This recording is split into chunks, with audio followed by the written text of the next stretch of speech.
thème de notre rencontre, sur la question de la gratitude. Pourquoi un peu cette question de la gratitude et de la reconnaissance qui va aussi avec l'émerveillement, etc. Parce que je trouve que on n'a pas assez de... Déjà, c'est rare que des enseignements soient donnés sur cet élément-là, et on ne prend pas conscience à quel point le fait de reconnaître les dons, et reconnaître les dons du Seigneur, si vous êtes dans une attitude de foi, c'est quelque chose qui transforme profondément. Et je dis d'autant plus, ça transforme qu'on est aussi, peut-être c'est assez franco-français, voir une certaine éducation, avoir le point noir dans la page blanche, avoir tout de suite le côté négatif, avoir tout de suite la chose qui ne vont pas, et du coup à souligner ça, ce côté perfectionniste, qui nous empêche d'être dans la gratitude, dans la reconnaissance. Alors, il y a toujours le risque, dans une conférence, de passer vite. Et donc maintenant, je vais vous faire un petit exercice. C'est que vous allez dire à votre voisin une joie que vous avez vécue aujourd'hui. Allez-y. Tournez-vous vers des voisins que surtout vous ne connaissez pas, etc. Alors je sais que ça vous énerve, ça vous exaspère. Je sais que vous dites que c'est quoi ce truc-là, ce qu'il nous fait. Tout ça, je le sais. Bon voilà, dites à votre voisin quelle joie vous avez. Du coup, ça vous oblige à travailler là-dessus. On commence à mettre en pratique. Ça peut être une toute petite joie. Vous pouvez faire ça à 3, si vous vous retrouvez à 3, vous pouvez le faire. Bon.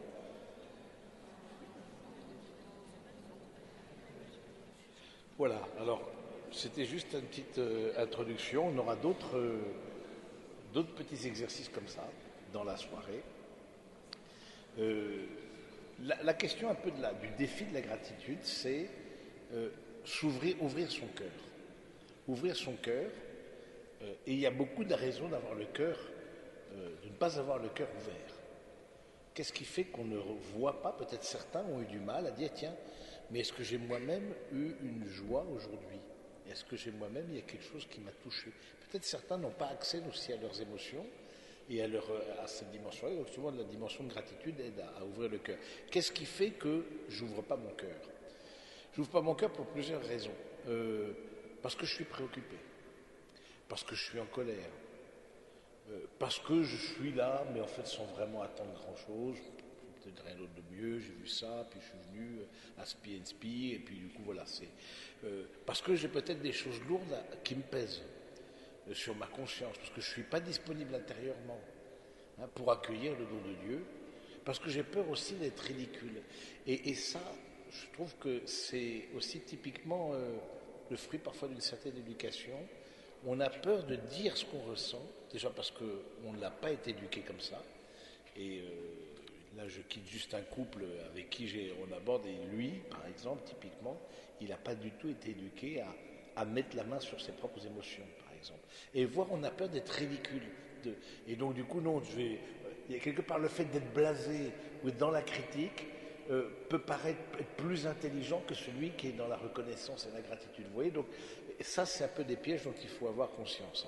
Alors, comment ouvrir son cœur? Parce que ça, c'est important.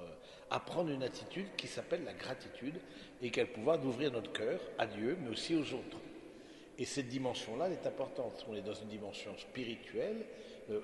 Comment ouvrir son cœur à Dieu? Mais ouvrir son cœur à Dieu, c'est aussi l'ouvrir aux autres. Premièrement, c'est prendre conscience qu'il y a beaucoup d'effets positifs. D'effets positifs sur le corps, de se remémorer, par exemple, on va faire un exercice comme ça tout à l'heure, on va se remémorer un lieu où on était bien, un moment où on était, ça vous fait faire c'est drôle aussi, mais vous allez voir, ça va bien se passer, un moment où, voilà, et comment est-ce que, au fond, la gratitude, cette manière de me remémorer les choses, agit aussi sur mon corps, parce qu'on est une unité. Ça me donne donc, ça agit sur ma psychologie évidemment, ça favorise la joie, l'amour, fortifie la volonté, augmente la motivation. Ça donne confiance dans le futur. Et je crois que qu'est-ce qui caractérise la personne de foi? C'est la personne qui fait confiance. Et pourquoi je fais confiance? Parce que je vois que je suis d'abord précédé par un don. Je suis précédé par un don et le don de Dieu, et donc c'est ça qui me permet de faire confiance. Et cette dimension de gratitude, je trouve ça, c'est une aide justement à la confiance et et au fond lâcher prise. Hein, c'est ça qui... ça nous évite aussi de tomber dans des attitudes compulsives, que ce soit avec les écrans, que ce soit avec les formes d'addiction diverses et variées, parce que qui font une manière de combler quelque chose en moi, où j'ai pas pris conscience du don de Dieu, et donc du coup, parce que j'ai pas pris conscience, je suis quand même en quête de quelque chose et j'essaie de combler à travers des différentes formes d'addiction ou de liens que je peux avoir, je pense aux écrans en particulier. Bon. Dans le travail, la question de la gratitude a aussi des effets très positifs. Ça constitue une bonne atmosphère, un esprit d'équipe, un changement de regard sur les autres. Là aussi, la gratitude, c'est comme l'émerveillement, c'est beaucoup une question de regard. Quel est le regard, de même sur soi-même, quel est le regard que je peux porter sur mes collègues? Quel est le regard que je peux porter sur ma famille? Quel est le regard que je peux porter? Voilà. Et se dire que si je ne suis peut-être pas assez dans cette dimension d'action de grâce, comment dire, d'émerveillement, c'est parce que peut-être j'ai à convertir mon regard. Parce que je suis dans la méfiance, je suis à voir, comme je dis, le point noir dans la page blanche, parce que je suis plutôt voilà, sur ma défensive, plutôt voilà, alors que la gratitude pousse au contraire à la confiance. Et puis crée du lien social. Ça remonte à quand, par exemple, posez-vous la question intérieurement, mais ça remonte à quand, la dernière fois où vous avez dit quelque chose de positif à quelqu'un? C'est non seulement le penser, mais où vous avez dit quelque chose de positif. Vous avez dit que la personne était belle. Alors, belle, je m'entends, il ne faut pas faire commencer à des déclarations inopinées, mais en tout cas, que vous remerciez quelqu'un. Ça fait combien de temps vous n'avez pas remercié quelqu'un pour ce qu'il est? Ça peut être un collègue, merci pour ton travail, merci pour ça. Ça peut être dans la famille. Oui, dans la famille, on a beaucoup de mal parfois à se dire ces choses toutes simples, de remercier l'autre pour ce qu'il est et pour ce qu'il vous donne. Et je trouve que ça, la gratitude, est justement à prendre conscience de ça. Hein. Donc, elle nous rend meilleurs, c'est un des effets de la gratitude. Elle nous rend meilleurs, elle nous fait prendre conscience de la chance que nous avons, nous pousse à partager aux autres et à donner. Hein. Et les autres sont touchés. Et ils entrent dans la gratitude de recevoir, et cela les pousse à redonner, etc. Dans cet enseignement que j'ai préparé, etc., qui s'inspire beaucoup d'un topo qu'un prêtre avait donné à Paray-le-Monial, il citait l'exemple d'un restaurant où deux personnes se lèvent pour payer, et on lui dit non, c'est les précédents, ceux qui viennent juste de quitter le restaurant, ils ont payé pour vous. C'est plus l'histoire de fou, je veux dire, ça arrive, bon, évidemment ça arrive qu'aux États-Unis, bon. Mais la question, c'est que la serveuse, quand elle témoignait, elle a dit que ça a duré 5 heures, pendant lesquelles chacun, sans rien dire, payait pour le suivant. Et je trouve que ça, c'est de la gratitude. Parce que c'est une forme de cascade. Ça, c'est un ruissellement. Parce que j'ai reçu gratuitement, gratitude, il y a cette dimension de gratuité, parce que je reçois gratuitement et de façon inopinée, j'ouvre le cœur et je dis, mais pourquoi est-ce que je ne ferais pas pareil? Pourquoi moi aussi je ne redonnerai pas à d'autres un sourire, une parole, un service, de façon gratuite. Et c'est vraiment, je trouve que cette cascade-là, je trouve qu'il y a quelque chose de profondément évangélique qui nous fait sortir de cet individualisme, surtout à Paris, vous voyez, surtout à Paris où on sent que les gens sont malheureux quelque part, il y a une sorte de... Ils ne se parlent pas, sont très sur la défensive, sont agressifs. Bon, là, j'étais coincé dans les embouteillages, je sentais souvent... Bon. Voilà, je pense que... Est-ce que je ne pourrais pas commencer à poser un acte, au lieu d'attendre que l'autre change? Est-ce que je ne pourrais pas poser un acte qui fait que ça va au fond contribuer à plus de paix et plus de joie autour de moi? pense que c'est important de vous poser la question. Qu'est-ce que je pourrais poser? C'est déjà se mettre dans un état d'esprit. Je me mets déjà dans cet état d'esprit. Est-ce que je ne pourrais pas poser un acte qui va faire que, parce que c'est surprenant, comme le fait de payer pour celui qui suit au restaurant alors qu'on ne le connaît ni d'Ève ni d'Adam, parce que c'est surprenant, l'autre va être touché, et étant touché, il va aussi, peut-être, redonner au suivant. Voilà, je trouve que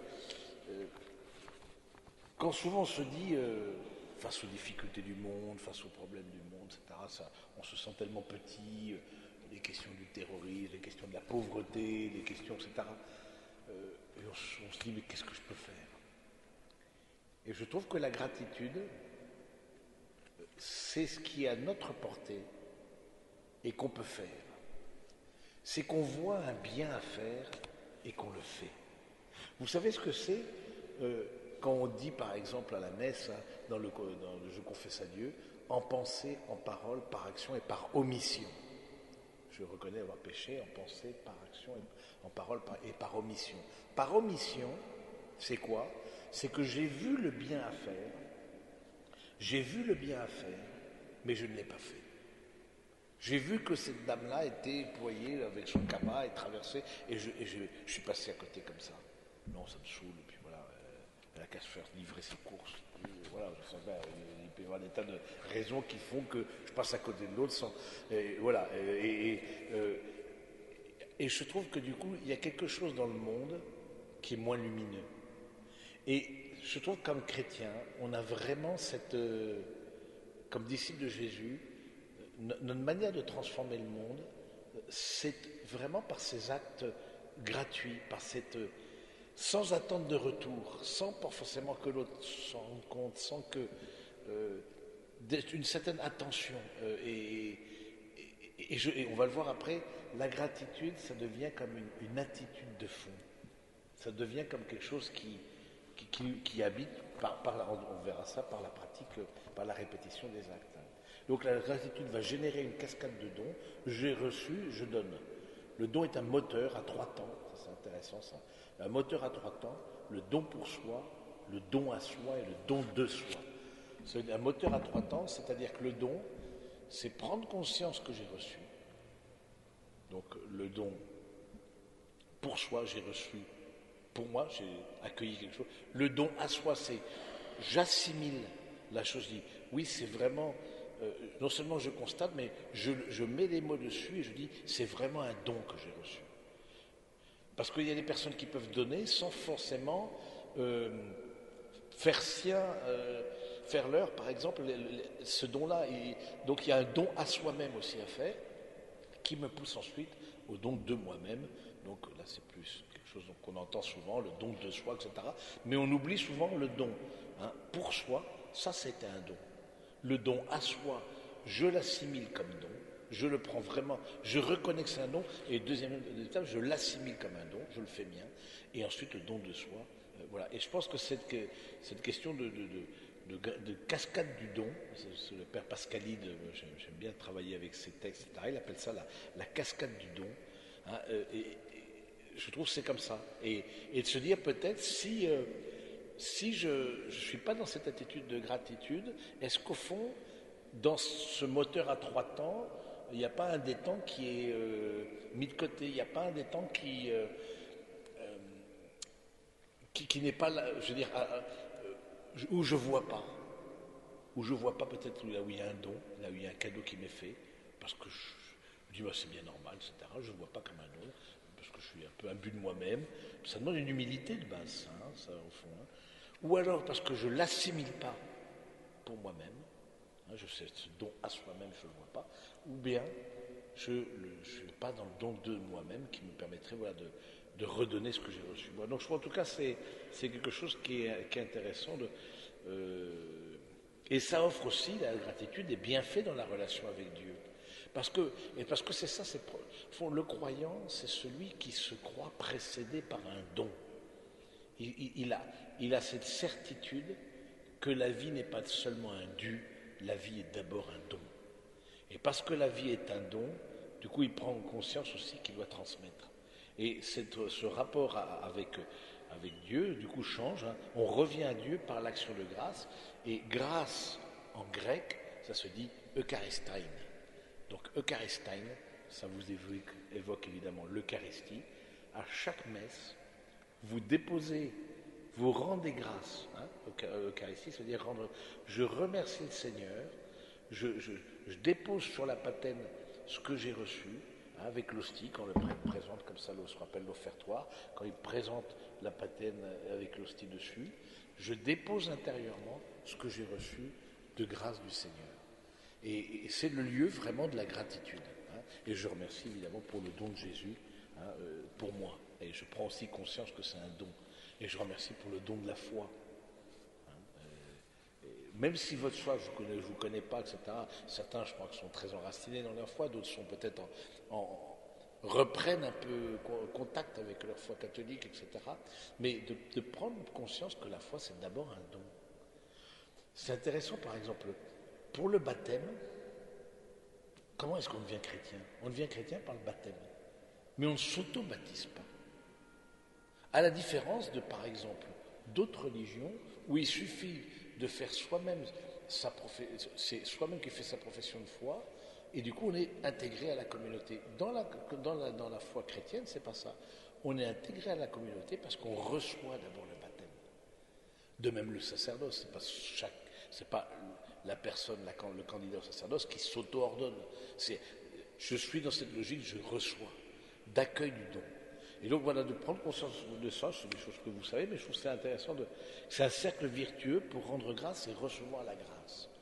Parce que je suis disposé, je rends grâce, et je rends grâce pour mieux aussi recevoir ce qui m'est donné. Donc la gratitude, c'est une attitude intérieure qui nous pousse à louer, hein, qui est l'attitude, hein, et en louant, je me dispose, c'est un cercle vertueux, en louant, je me dispose à recevoir d'autres dons. Oui, c'est ce moteur, mais qui me fait avancer, parce que je découvre que, au fond, je suis précédé par un don gratuit, quelque chose que je ne mérite pas. Eh bien, je remercie, et parce que je remercie, je redécouvre, tiens, il y avait ça aussi que j'ai pas vu, il y avait ça que j'ai pas vu, etc., qui sont aussi des dons. Et c'est quelque chose qui, au plan intérieur, c'est vraiment une autre manière de vivre. C'est vraiment une autre manière de vivre. Il y a, donc on a vu ce que c'était un peu la gratitude, les effets de la gratitude sur nous, etc. Les trois étapes de la gratitude, il y a 3 R à retenir. Premièrement, reconnaître que j'ai reçu un bienfait. Je reconnais, j'ai une prise de conscience que j'ai reçu quelque chose de gratuit auquel je ne m'attendais pas. Cette reconnaissance est dans l'intelligence. Mon intelligence perçoit qu'il y a quelque chose d'un don qui m'a été fait. Donc je reconnais. Premier R. Deuxième R, je ressens l'émotion, hein, de la reconnaissance, de la joie. Je goûte ce don. Et troisième R, je remercie, et cela concerne la volonté, et je redonne.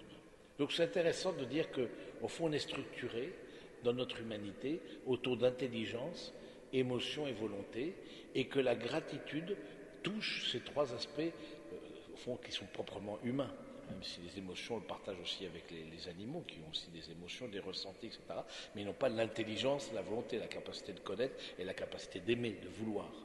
Et donc se dire, si parfois on a des blocages, et qu'on n'est pas dans une attitude de don, mais plutôt dans une attitude de suspicion, de côté verre à moitié vide, de côté voilà de méfiance, et ça se situe où? Est-ce que ça se situe dans mon intelligence? Est-ce que ça se situe dans mes émotions? Est-ce que ça se situe dans ma volonté? Vous voyez, c'est ces 3 aspects-là qui, au fond, qui sont les lieux pour pouvoir se découvrir la gratitude et le don. Voilà, donc du coup, ces blocages-là dans la gratitude, et ça demande de soi-même s'analyser, etc. Maintenant, on va faire un exercice. Donc, il y avait l'exercice au début. Vous vous installez bien. bien s'installer, parce que là, on n'est pas assez incarné dans l'église. Vous installez bien, vous mettez au fond de votre chaise, vous étirez les jambes, n'hésitez pas à étirer les jambes, à vous mettre bien. Et puis vous fermez les yeux et vous pensez à un moment de votre vie où vous avez eu du bonheur. Vous pensez à ce moment, vous voyez le lieu où c'était, vous voyez les personnes avec qui vous étiez.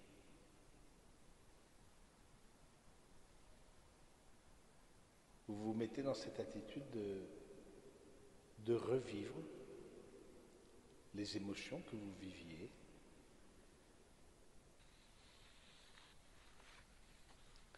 Voilà.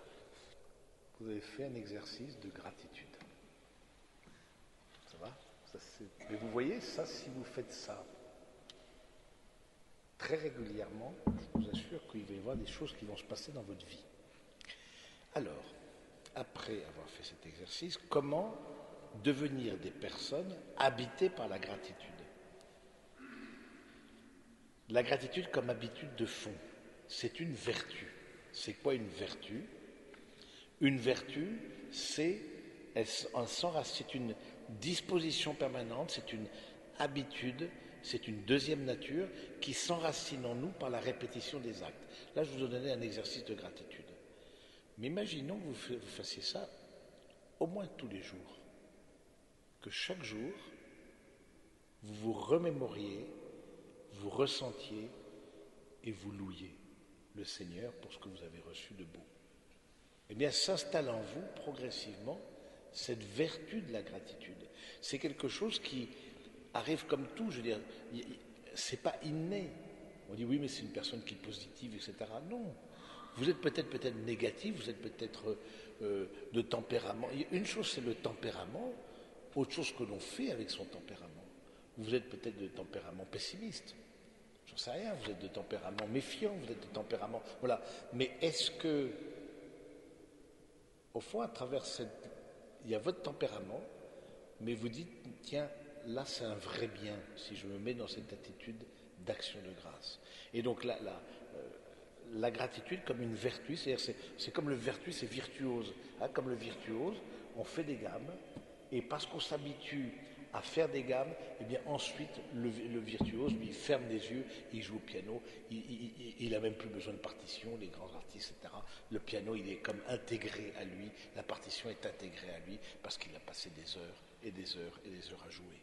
Et il la connaît, comme on dit, sur le bout des doigts. Ben, c'est ça la vertu, et c'est pour la gratitude comme pour tout, c'est la répétition des actes qui va faire que progressivement s'installe en vous cette capacité d'émerveillement. Quelle que soit votre psychologie.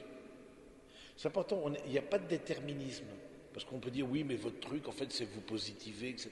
Non, parce que du coup, des gens qui ne positivent pas, qui n'ont pas été éduqués comme ça, les gens qui voient le verbe à moitié vide, par exemple, il y en a certainement dans l'Assemblée. Du coup, ils seraient exclus de cette dimension d'action de grâce. Ben non. Non, parce que justement, si je me mets dans une disposition où je reconnais les choses du don, je reconnais, et je remercie et je ressens, parce que les 3 R qu'on a vu tout à l'heure, eh bien, si je suis dans cette disposition-là, même si j'ai un tempérament, j'allais dire plutôt avoir le verre à moitié vide, plutôt négatif, plutôt pessimiste, plutôt voilà, où je suis dans une période de ma vie où, voilà, je suis plutôt un peu dépressif, je ne vois pas les choses. Mais ça ne dépendra pas, ça n'impliquera pas que vous ne pouvez pas développer une attitude de gratitude, justement. Parce que c'est quelque chose qui se travaille. Ce n'est pas juste quelque chose de spontané. Et ça, et toute notre vie chrétienne est comme ça. Je veux dire, c'est une question de choix. Le choix, c'est quelque chose qui est au cœur même de votre vie, parce que je choisis.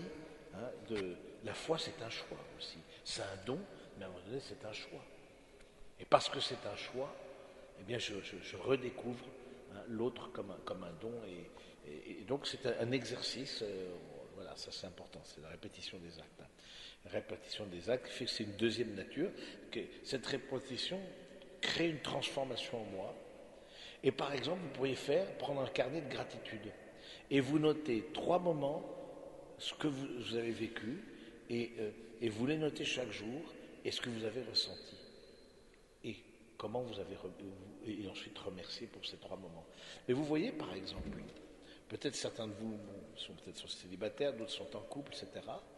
Si en couple, vous faites cet exercice-là, parce que ça paraît un peu ridicule, j'ai bien conscience, parfois ça vous dit, mais c'est un peu curieux, c'est un peu méthode couée, etc. Non, mais si en couple, imaginez qu'en couple, vous fassiez, les couples en général, pratiquer la gratitude et se noter, ben, je vous assure que la relation de couple, elle change. Parce que je découvre aussi que l'autre, eh bien, j'ai reçu de l'autre et je communique aussi à l'autre ce que j'ai reçu. Et je pense que c'est important de dire que ça transforme profondément les relations. Les relations professionnelles, par exemple. Ça ne veut pas dire qu'on ne voit pas ce qui ne va pas. Je veux dire, on ne voit que trop ce qui ne va pas. Surtout dans notre mentalité française, on est très râleur, on est très machin, etc. Bon, on est beaucoup dans le voir ce qui ne va pas. Hein, contrairement aux anglo-saxons qui sont un signe positif, etc., qui sont beaucoup plus, voilà, qui ont une ouverture quelque part à la gratitude dans leur culture, peut-être plus spontanée, plus évidente. Nous, non. Ça veut dire que ça demandera peut-être plus de travail. Mais voilà, je pense que il y a une dimension d'effort, donc de ça. Donc prenez un carnet de gratitude et puis vous notez chaque jour au moins un moment ou 2 ou 3, vous ressentez les émotions et ensuite vous remerciez pour ce que vous avez reçu et vous pouvez le faire avec des amis, vous pouvez le faire en famille. Alors au début on a l'air un peu ridicule comme ça de dire ça, on se dit mais oui mais en fait ça produit des effets considérables. Vraiment, je vous le dis d'expérience. Alors, il y a 4 niveaux dans cette vertu de gratitude. Il y a premièrement celui qui a l'ingratitude. Celui qui est dans la plainte, dans la victimisation, dans la râlerie, dans une forme de négativité, ingrat. Non, il n'y a rien. Ensuite, celui-là, bon, c'était le premier niveau, on peut dire, le niveau 0. Ensuite, il y a un deuxième niveau. Je ressens des moments de gratitude dans ma semaine et de temps en temps, j'en fais mémoire. C'est-à-dire que, parce que j'ai peut-être entendu ce topo, parce que j'ai lu un livre, parce que voilà, c'est quelque chose qui m'a parlé, de temps à autre, tiens, je prends conscience que je suis précédé par un don. Ça, donc, niveau, ça, c'est la deuxième. Ensuite, troisième niveau, donc ingrat, deuxième de temps en temps, et troisième niveau, je fais des exercices. Je m'entraîne, c'est un peu comme la musculation, etc. Je m'entraîne, j'ai l'effort conscient de cultiver la gratitude. J'inscris dans mon carnet, je pratique la vertu de façon intentionnelle. J'apprends à vivre aussi les petites difficultés ou contrariétés dans la gratitude. On fera ça vers la fin. Donc, et quatrième niveau, qui est le niveau, je vais dire, où la gratitude est installée dans ma vie de façon spontanée. Parce que c'est une deuxième nature, je vous dis la vertu, comme le virtuose, il n'a plus besoin de refaire les gammes, il n'a plus besoin de se répéter tout ce qu'il a, sa partition, il a incorporé sa partition. Et donc si vous êtes dans une attitude de gratitude, et que vous avez franchi ce niveau 2 et 3, vous avez fait des... ça créera en vous une disposition à louer et à remercier et à avoir le don de Dieu. Donc c'est vraiment le niveau 4, où la gratitude est installée de façon spontanée, comme un trait de mon caractère, mais ça a été le fruit d'un travail. Ça a été le fruit d'un travail spirituel qui a fait naître la gratitude. Ça n'a pas été spontané, ça a été précédé par un travail. Alors, vous allez faire un exercice, un autre exercice. Vous allez, sur une échelle de 1 à 10, vous allez vous dire, dans la gratitude, dans l'action de grâce, dans l'émerveillement, je me mets quelle note? C'est une première question que vous allez vous poser et qu'est-ce qui fait, imaginons que vous mettiez 2, qu'est-ce qui fait que vous n'êtes pas à 0, que vous n'êtes pas 1? Qu'est-ce qui fait que vous êtes passé de 0 à 2? Et puis vous allez vous poser la question, et si j'étais au niveau 3, et si je mettais 3, ce serait comment une note, si je mettais une note supérieure, ce serait comment? Voilà, vous comprenez l'exercice, donc vous reprendrez un temps de silence, et ensuite vous partagerez avec votre voisin, justement, quelle note je mets dans la gratitude, quelle échelle, qu'est-ce qui fait que je suis passé de 0 au numéro que je me suis mis, à la note que je me suis mis, entre guillemets, qu'est-ce qui s'est passé pour que j'en arrive là, et si je me projette, comment ce serait avec un point de plus? Donc on prend 1 minute pour ça, et ensuite je vous donnerai le top pour partager entre vous.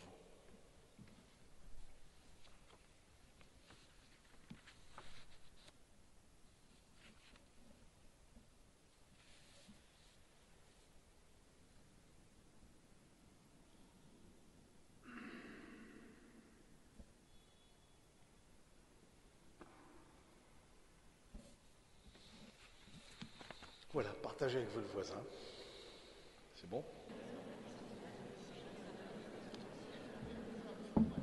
Bon, c'est bon. Du coup, je vois que vous commencez à rire. Je vois beaucoup de sourires parmi vous. Et ça, je remercie le Seigneur pour vos sourires déjà. Je vous vois beaucoup plus détendu qu'au début. Alors, vous continuerez à partager parce que pour la suite, voilà, que ce soit quelque chose qui. Alors, question. Dans cette question-là, qu'est-ce qui dépend de moi et qu'est-ce qui dépend de Dieu? Parce que dans cette question de gratitude, on va poser la question, qu'est-ce qui est le fruit de mon travail? Qu'est-ce qui est le fruit de la grâce? En quoi Dieu agit en moi? En quoi c'est le fait de ma volonté? C'est la question qu'on va se poser. Nous, comme chrétiens, on croit dans quelque chose un terme qu'on appelle le primat de la grâce. Le primat de la grâce. C'est ce que je vous ai dit autrement, c'est que nous croyons que nous sommes précédés par un don. Et que même nos efforts, s'ils sont de nous, sont aussi le fruit de la grâce, en nous. Hein, bon, par exemple, quelqu'un qui aurait réussi une brillante carrière, s'il est chrétien, il dit oui, c'est vrai que j'ai travaillé, c'est vrai que j'ai eu des projets sur lesquels j'ai pu Mais du coup, je prends conscience que c'est aussi grâce à Dieu. Sur ces questions-là, il y a 2 écueils. Sur cette question-là, est-ce que c'est de moi, est-ce que c'est de Dieu? Il y a 2 écueils dans lesquels il faut éviter de tomber. Le premier écueil, c'est ce qu'on appelle le pélagianisme. Pélagianisme du moine Pélage, qui disait, au fond, si je me sauve, c'est à la force du poignet. C'est moi qui veux, pélagianisme. Donc le moine Pélage, qui a été condamné, qui était une déviance dans la foi chrétienne, disait, voilà, la grâce, non, c'est moi qui la mérite, hein, aide-toi, et puis je mérite mon paradis, je mérite mon ciel, parce que, à cause de mes actions, donc le pélagianisme. Et puis il y avait un autre écueil, c'est le quiétisme. Vient du latin, c'est qui est aussi quiet, etc. en anglais. Ce quiétisme, c'est-à-dire le fait de ah non, ça se fera tout seul. J'ai strictement rien besoin de faire. J'ai pas besoin de travailler.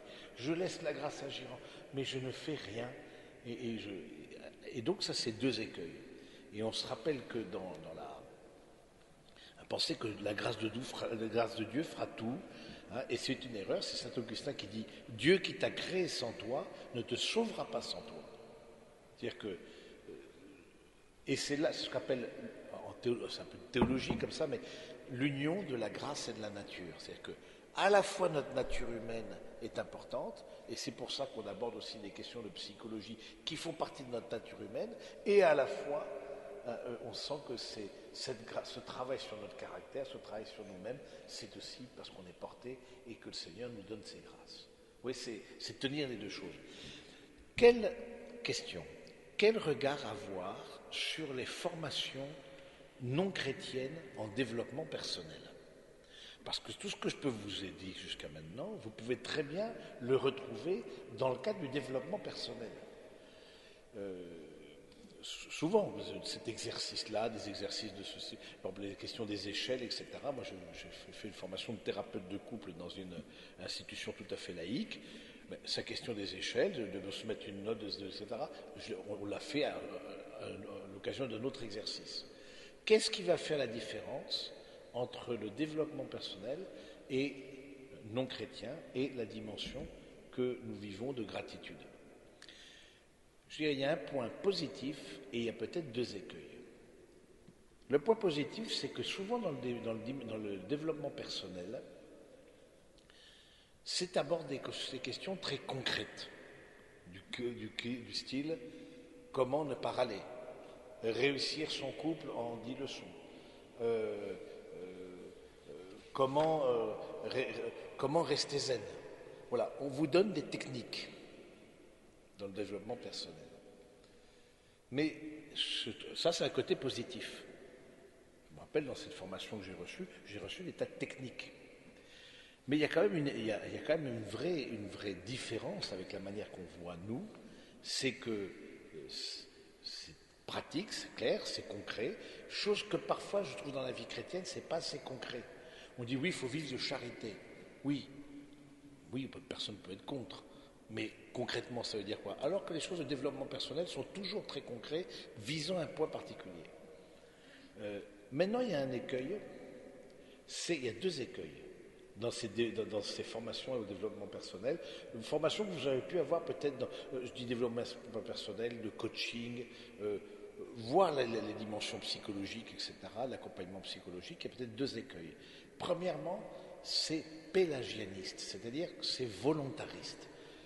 Ça va marcher, fais des efforts, tu y arriveras. Mais aucune dimension transcendante. On est ce qu'on appelle dans l'immanence. Il n'y a pas de transcendance. Il n'y a rien d'une aide qui ne soit pas toi-même. Et si tu n'y arrives pas, c'est qu'au fond, tu n'as pas travaillé assez. Donc au fond, la personne est laissée assez seule avec elle-même. Ça repose sur elle-même, donc c'est vrai que bon. Mais je trouve que, parce qu'on s'est vendu comme ça, si vous pratiquez, ça va marcher. Vous aurez un peu les résultats. Hein. Et sinon, si vous avez mal pratiqué. Donc c'est volontariste. Deuxième écueil, c'est narcissique. Narcissique, c'est-à-dire, au lieu, on a vu ce moteur à 3 temps, le don pour soi, le don à soi, le don de soi. Si je suis dans la gratitude, c'est aussi ensuite pour remercier et redonner. Or là, souvent dans ces dimensions de développement personnel, il n'y a pas cette idée de redonner. On te dira, tiens, il faut que tu te dises merci à toi-même. Par exemple, ça c'est assez fréquent dans ces formes ces tours d'esprit. Mais cette idée qui est profondément chrétienne, que parce que j'ai reçu, je redonne, vous ne le trouverez pas ou peu dans la dimension de développement personnel ou de coaching ou d'attitude thérapeutique, etc. Vous voyez, par exemple, dans ma formation, comme thérapeute de couple, il y a une chose qui m'a marqué, qui pourtant paraît centrale, mais ça paraît une évidence. Pour moi, c'est évident que dans une dimension de couple, comme dans une dimension de communauté, il y a la dimension du pardon. Il y a la dimension de la réconciliation. Pas un mot en 4 ans de formation sur ce point-là. Pas un mot. Il n'y a rien.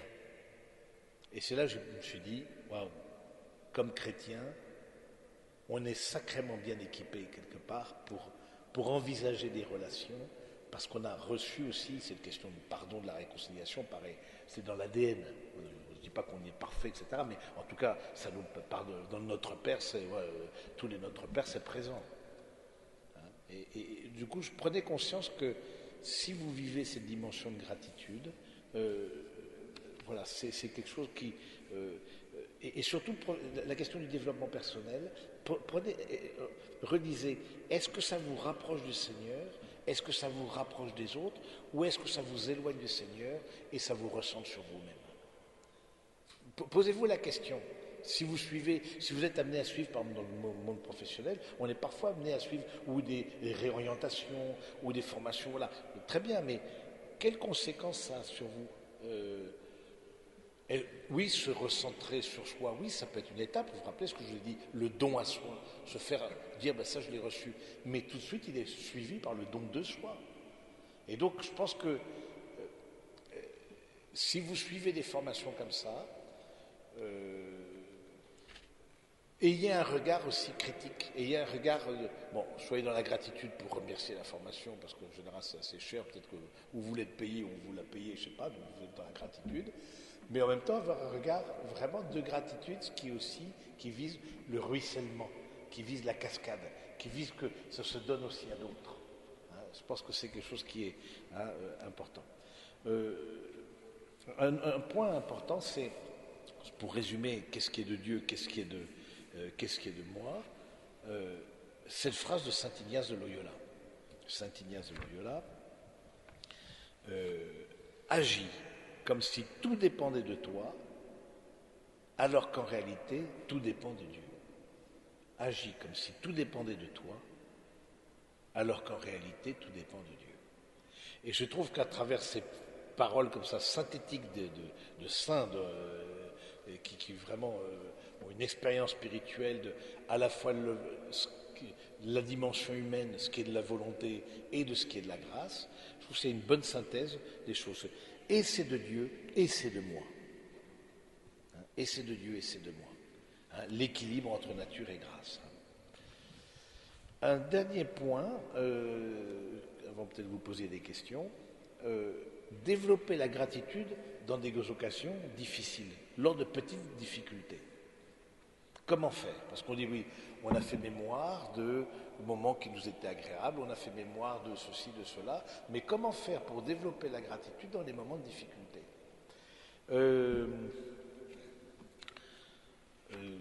Ces moments de difficulté, dites-vous, il y a plusieurs choses. Tiens, c'est intéressant. Je vous donne un exemple.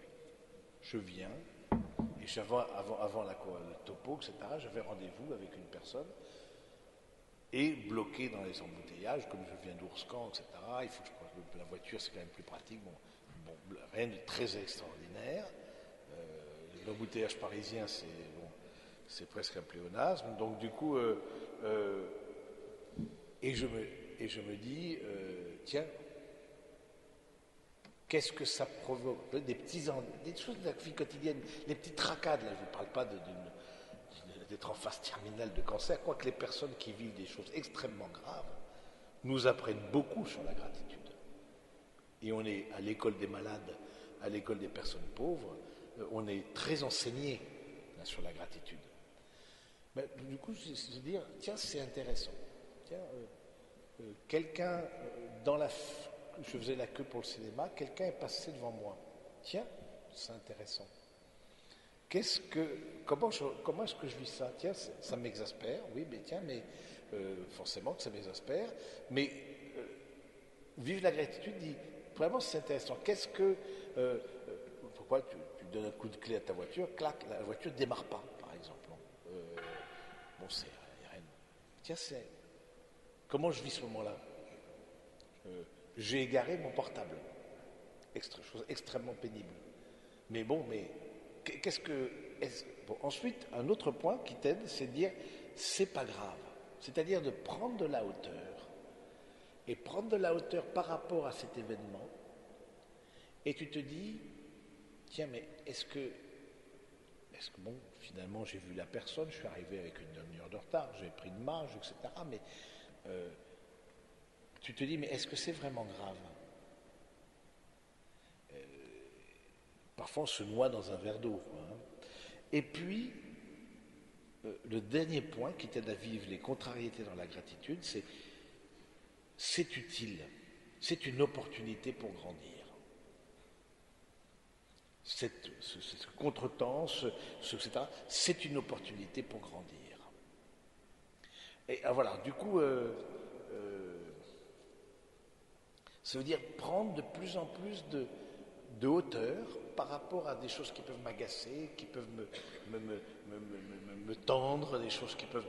Voilà, je prends de plus en plus de hauteur et du coup je me dis, tiens, c'est intéressant, c'est pas grave, c'est une opportunité pour grandir. Pensez, on va faire un exercice.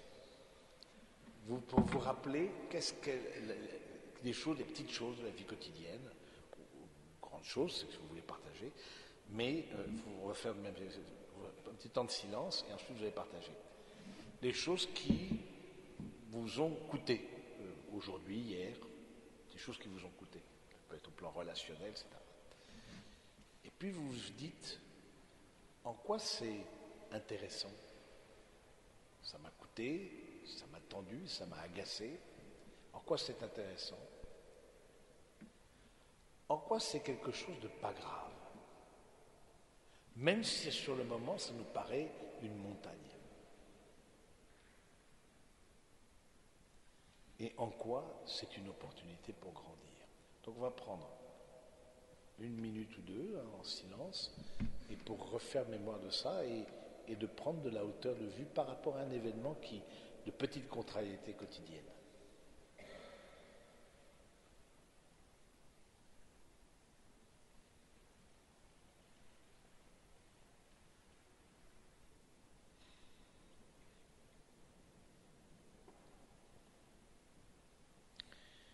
Et vous pouvez partager entre vous sur ce qui vous a énervé aujourd'hui, hier, la semaine dernière, et comment vous voyez que c'est intéressant, comment vous voyez que c'est pas grave, comment vous voyez que c'est une opportunité pour grandir.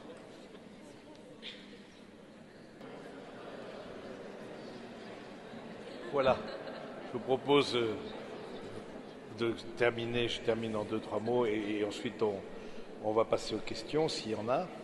Voilà, vous voyez que cette question de la gratitude, elle est quand même très centrale dans notre vie parce que d'abord prendre conscience de tout ce qu'on a reçu, on a reçu vraiment grâce sur grâce. De ce que nous sommes, c'était le fruit de patience, le fruit d'attention, le fruit de veille de nos familles, de nos amis, du Seigneur à travers eux, de personnes qui se sont donné de la peine pour nous.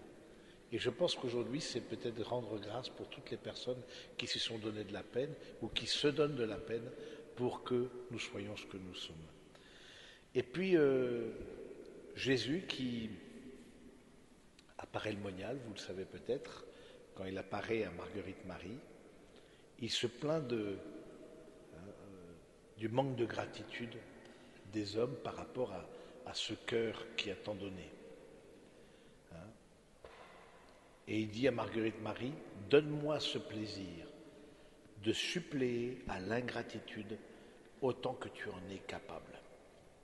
Donne-moi ce plaisir de suppléer à l'ingratitude autant que tu en es capable. C'est-à-dire, donne-moi, fais que, à travers ton attitude de foi, de remerciement, tu puisses offrir aussi au Seigneur toutes les actions de grâce qui ne sont jamais offertes. Tous ces merci qui ne sont jamais donnés, tous ces émerveillements qui ne sont jamais exprimés au Seigneur, mais qu'au contraire, face à l'amour de Dieu, on voit beaucoup d'indifférence et d'ingratitude. Donc je trouve ça beau que Jésus, qui dans cette apparition, pareillemoniale, parle de souvent ce cœur qui a tant aimé les hommes. Vous savez, l'apparition, c'est le Sacré-Cœur de Jésus, ce cœur qui a tant aimé les hommes et qui en a reçu tellement d'ingratitude. Eh bien nous voulons, par notre gratitude, suppléer, c'est-à-dire redonner au Seigneur, comme guérir le cœur du Christ, modestement par notre action de grâce, et on voit bien que ça va nous entraîner aussi dans une autre dimension. Quelque part, on peut rendre grâce pour quelqu'un d'autre. C'est-à-dire, pour quelqu'un d'autre, j'entends à la place de quelqu'un d'autre, dont je sais qu'il est dans l'ingratitude, dont je sais qu'il est dans l'indifférence.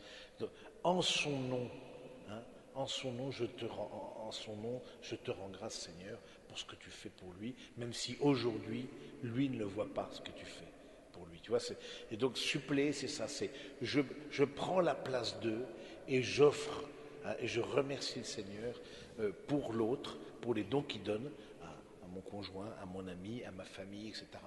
Mais en face desquels il y a l'ingratitude, l'indifférence.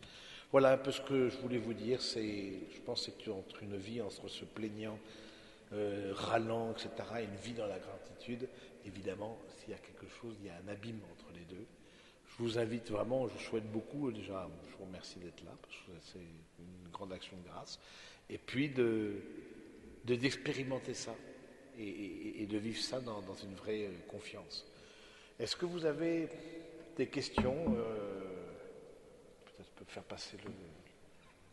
Ça marche, oui, c'est bon. Si on peut passer le micro, s'il y en a certains qui ont des questions là-dessus, ou des apports, ou peut-être des témoignages, des... Oui. Ah, tu fais passer le micro, s'il te plaît. Bah, viens devant, oui.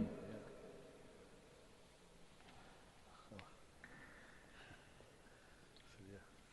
Moi, j'avais juste une question par rapport à ce que disait Sainte Thérèse, elle disait que tout est grâce. Oui. Comment on l'interprète en fait? Ah, j'ai du mal à dire. Ok. Donc, comment interpréter Sainte Thérèse quand elle dit que tout est grâce? Quand elle dit que tout est grâce, elle dit, c'est ce que je vous ai dit au début, le primat de la grâce. C'est-à-dire qu'on est d'abord précédé par un don. On n'est pas à l'origine de nous-mêmes. Personne ici s'est donné la vie à lui-même.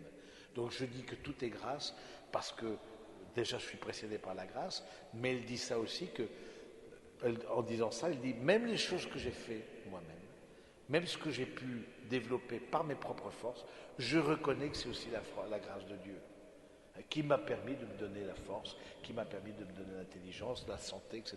Je reconnais que tout est grâce, au fond. Et vivre de gratitude, c'est ça. Je reconnais que tout est grâce. Et quand on arrive à cette dimension-là, c'est que vraiment, et c'est pas pour rien que c'est une sainte et une docteur de l'Église, c'est vraiment une personne qui est enracinée dans la gratitude. La gratitude est sa deuxième nature. Ça l'a transformée intérieurement. Cette personne-là, ça l'a transformée. Sainte Thérèse, c'est un excellent modèle, comment elle a été transformée par la gratitude et par la confiance que ça a généré. D'autres questions? Oui? Bien.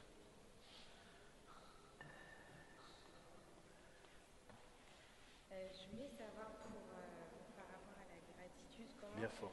Comment être dans la gratitude, mais sans... Enfin, il y a des moments dans la vie qui ne sont pas faciles et j'ai l'impression que pour être dans la gratitude, il faut un peu se comparer aux autres en disant chez le voisin c'est pire, ça pourrait être pire, sans être dans la comparaison à chaque fois. Enfin, oui. Savoir remercier, mais alors que... Alors que c'est pas facile. Oui. Oui, alors la gratitude, je pense pas avoir évoqué à aucun moment la question de la comparaison. Parce que je pense que je trouve que c'est une fausse piste. C'est oui, je pourrais être ceci, je pourrais être SDF, je pourrais mourir de faim, je pourrais regarder comment tu as de la chance, etc. C'est pas tant ça, c'est dans des moments pas faciles, ce que je vous ai dit à la fin, l'exercice que vous avez fait, vous avez partagé, posez-vous la question, en quoi ça m'apprend quelque chose de moi-même? En quoi je pense qu'au fond, c'est pas forcément si grave que ça? Et puis même, j'allais dire, pour le chrétien, la mort n'est pas si grave que ça. C'est un passage, c'est une rencontre, mais ça c'est notre vision chrétienne de la vie. Ça nous donne aussi une manière de vivre qui est différente. C'est que la mort n'est... Parce que s'il n'y a pas d'horizon après la tombe, si juste ton horizon c'est la fosse, il y a quelque chose de vertigineux, mais pour nous, même la mort n'est pas si grave que ça. Et en quoi c'est une opportunité pour grandir? En quoi le fait où je ne vais pas bien, il y a quelque chose qui... Je sens que je ne suis pas bien, mais en quoi ça me fait grandir? En quoi ça me... voilà, je pense que du coup, c'est la gratitude dans les moments difficiles. Dans les moments où ils ne sont pas faciles, c'est trois choses. De dire, c'est intéressant, ça m'apprend quelque chose sur moi, c'est pas si grave. Et au fond, c'est une opportunité pour grandir. Je pense que ces trois aspects-là, je trouve, sont très pratico-pratiques pour rentrer la gratitude dans les moments pas faciles. Maintenant, parfois, on échoue. Voilà, bon, on échoue, puis on râle, et puis on se plaint, et puis on se compare, et puis voilà. Ça fait partie aussi de notre vie, quoi. Mais bon, je trouve que, justement, on reçoit ensuite le sacrement de la réconciliation, on se confesse, on demande pardon au Seigneur, parce que je n'ai pas été dans la gratitude. Est-ce que ça fait partie, par exemple, quand vous vous confessez, déjà, commencez par rendre grâce. Est-ce que vous confessez en rendant grâce d'abord? De remercier le Seigneur pour ce que vous avez reçu. Et est-ce que dans votre confession, la question de la gratitude, elle est là? Est-ce que vous remerciez ou est-ce que non, j'étais dans un ronchon, râleur, négatif, voilà, verre à moitié vide, les choses ne vont pas, etc., etc. Alors, je pense que c'est un bon exercice aussi. Et que si on échoue, si on est là-dedans, parfois on est là-dedans. Du coup, on a échoué dans la gratitude. Du coup, il faut reprendre son carnet. Vous mettez votre carnet de gratitude, vous reprenez, ça veut dire que la vertu de gratitude n'est pas installée en vous. C'est pas une disposition permanente, c'est pas une habitude, c'est pas une deuxième nature. Ça veut dire que vous reprenez votre carnet de gratitude, vous refaites les exercices.